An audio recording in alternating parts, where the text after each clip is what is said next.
तो देखिए, सबसे पहले बात करते हैं कांग्रेस की। कांग्रेस में गुटबाजी का तूफान बढ़ता जा रहा है। पूर्व मंत्री महेंद्रजीत सिंह मालवीय के नेतृत्व में बीएपी पार्टी कार्यकर्ताओं की पूर्व सीएम अशोक गहलोत के निवास पर कांग्रेस में ज्वाइनिंग के आरोपों से विवाद शुरू हुआ और अब खुलकर ये विवाद सामने आ रहा है। भले ही पूर्व सीएम गहलोत ने ठीकरा पहले मीडिया और फिर बीजेपी पर फोड़ा, लेकिन अब खुद गहलोत के करीबी कांग्रेस विधायक और पूर्व गृह व संसदीय कार्य मंत्री धारीवाल ने खुलकर बात कही है। कहा कि राजस्थान में तो कांग्रेस के और हमारे हाईकमान तो अशोक गहलोत ही हैं। हालांकि बात संभालते हुए धारीवाल ने कहा कि दिल्ली हाईकमान अलग है, वो सबसे बड़ा आला कमान है। धारीवाल के बयान पर सूबे में अब सियासत जो है वो गर्मा गई है। देखिए रिपोर्ट। कांग्रेस में गुटबाजी का तूफान, धारीवाल बोले गहलोत हाईकमान। सूबे में गरमाई सियासत, कांग्रेस आला कमान तक संदेश व्यापक। डोटासरा मालवीय गहलोत के बाद धारीवाल के बयान के बड़े मायने। कोटा उत्तर से कांग्रेस विधायक और पूर्व गृह और संसदीय कार्य मंत्री शांति धारीवाल ने राजस्थान कांग्रेस में गुटबाजी के सवाल पर बयान देते हुए कहा, राजस्थान में गहलोत ही हमारे हाईकमान हैं। उनके बयान से कांग्रेस में अंदरूनी गुटबाजी खुलकर उजागर हो गई। धारीवाल ने कहा, कार्यकर्ता जयपुर आता है तो सबसे पहले गहलोत के बंगले में जाता है। इस पर उनके समर्थकों ने गहलोत जिंदाबाद के जमकर नारे लगाए। धारीवाल ने कहा, मैं आज भी अपनी इस बात पर कायम हूँ, दिल्ली आला कमान अलग है, वो तो सबसे बड़ा हाई कमान है। गहलोत से आम कार्यकर्ता का जुड़ाव ही इसका प्रमाण है कि कार्यकर्ताओं के मन में असली नेतृत्व किसका है। प्रदेश की कांग्रेस के अगर कोई आला कमान है तो अशोक गहलोत है। आज भी इस बात पर कायम हूं। हमारा दिल्ली का हाई कमान अलग है, वो सबसे बड़ा हाई कमान है, लेकिन राजस्थान में कांग्रेस का हाई कमान अशोक गहलोत है। क्या कारण है ये बताइए कि जो कांग्रेस का कार्यकर्ता जयपुर में पैर रखता है उसका दूसरा पैर उनके बंगले पे जाता है। अशोक गहलोत के बंगले पे क्यों जाते हैं लोग बाग? राज्य वित्त आयोग अध्यक्ष और बीजेपी के पूर्व प्रदेश अध्यक्ष अरुण चतुर्वेदी ने चुटकी लेते हुए कहा, कांग्रेस में ये कोई नई चीज नहीं है। 2018 में कांग्रेस की सरकार बनी थी, शपथ लेते समय उप मुख्यमंत्री की कुर्सी कहां लगेगी, इससे लेकर ही झगड़ा शुरू हुआ। उसके बाद उनके 19 विधायक कहीं जाकर बैठ गए और सरकार के खिलाफ भी गुल बजाया। मुख्यमंत्री ने उप मुख्यमंत्री के लिए निकम्मा, नकारा जैसे शब्दों का इस्तेमाल किया। न तो कांग्रेस के केंद्रीय नेतृत्व में दम है और न ही प्रदेश में कोई ऐसा नेता है जो बात सुने। हर व्यक्ति एक समूह को लेकर नेतृत्व करने का प्रयास करता है। कांग्रेस में लंबे समय से टकराव है। अभी लगातार जो मामला हुआ मदन मोहन मालवीय अपने मालवीय जी लेकर के बांसवाड़ा से लोगों को लेकर के आए और उसके बाद जिस प्रकार का द्वंद चला कि गहलोत जी नेता हैं और डोटासरा जी प्रदेश अध्यक्ष हैं, वो सब हमने देखा है।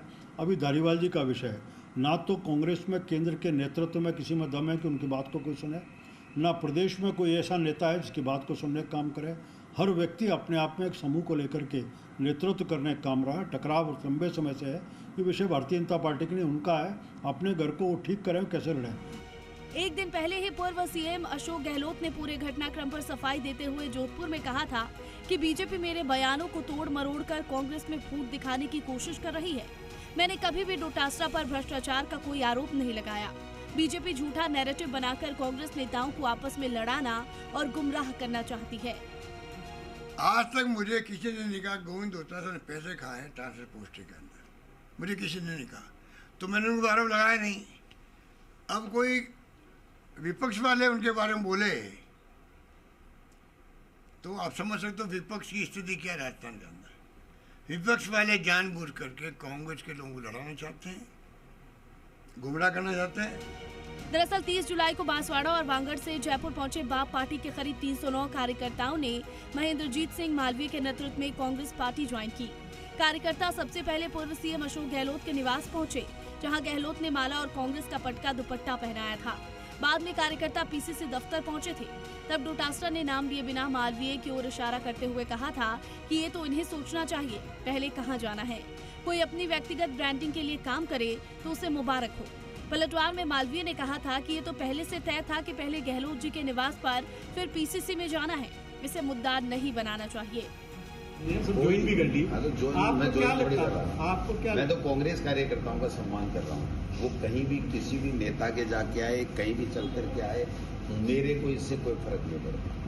मैं कांग्रेस का कार्यकर्ता अगर मुझे कहता है कि मैं मेरे प्रदेश कांग्रेस कमेटी के इस पवित्र प्रांगण में आया हूँ, तो कांग्रेस पार्टी के प्रदेश अध्यक्ष के नाते मेरा धर्म बनता है कि मैं इनका स्वागत करूं और इनको मोटिवेशन दूं कि नगर निकाय के पंचायत राज के चुनाव में करूं। मैं तो पार्टी का हूं और पार्टी का कार्यकर्ता अगर मुझे ये कहता है कि मैं कांग्रेस के दफ्तर में आया हूं, तो मेरा धर्म बनता है कि मैं उन तमाम कांग्रेस के कार्यकर्ताओं को, ये तो इनकी सोच है। नहीं, इसमें क्या बात करते हो? अशोक गहलोत साहब भी 3 बार के सीएम अपने रहे हैं, प्रदेश अध्यक्ष रहे हैं, केंद्र में मंत्री रहे हैं और पहले से ही तय हो गया था कि वहाँ उनसे मिलेंगे। इसके बाद में प्रदेश अध्यक्ष जी हमारी बात हो चुकी थी, इसलिए परंपरा का आमतौर पर ऐसा होता है कि पार्टी कार्यालय आते हैं, वहाँ ज्वाइनिंग होती है और उसके बाद में जो भी जश्न होता है या किसी नेता से मिलना होता है, उसके बाद सुनो, ये बच्चों ने पहले ही कांग्रेस पार्टी में ज्वाइन कर लिया था बांसवाड़ा। अब यार देखो, धारीवाल जी की उम्र हमारा पिताजी ज्यादा है।